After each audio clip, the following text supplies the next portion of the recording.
ഈ ഒരു recording device എങ്ങനെയാണ് പ്രോപ്പർലി കണക്ട് ചെയ്യുന്നത് നോക്കാം. ഇതിനായിട്ട് എൻ്റെ കയ്യിലുള്ളത് ഒരു നോർമൽ ഇയർഫോൺ ഉണ്ട്, ഒരു C2C കേബിൾ ഉണ്ട്. ഞാൻ ഐഫോൺ ആണ് യൂസ് ചെയ്യുന്നത്. XLR to XLRൻ്റെ കേബിൾ ഉണ്ട്, മൈക്രോഫോൺ ഉണ്ട്, ഈ ഡിവൈസ് ഉണ്ട്. അതോടൊപ്പം എൻ്റെ കൂടെ ഒരു ടാബ്ലറ്റും ഉണ്ട്. ടാബ്ലറ്റ് കരോക്കെ പ്ലേ ചെയ്യാനാണ്. XLR കേബിളിൻ്റെ ഒരറ്റം ഞാൻ മൈക്രോഫോണിലേക്ക് കണക്ട് ചെയ്യുന്നു, മറ്റേ എൻ്റെ ഞാൻ ഈ ഡിവൈസിൻ്റെ XLR പോർട്ടിലേക്ക് കണക്ട് ചെയ്യുന്നു.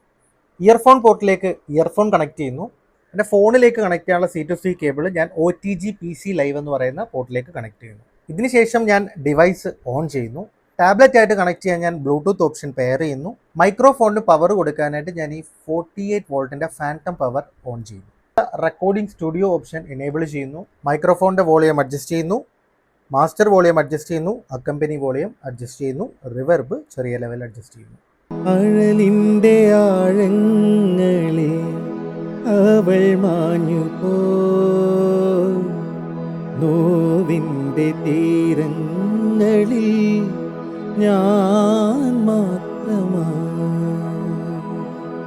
ഇനി ഇതിൽ ശ്രദ്ധിക്കേണ്ട വേറെ കുറച്ച് കാര്യങ്ങളുണ്ട്. അത് നെക്സ്റ്റ് വീഡിയോയിൽ പറയാം.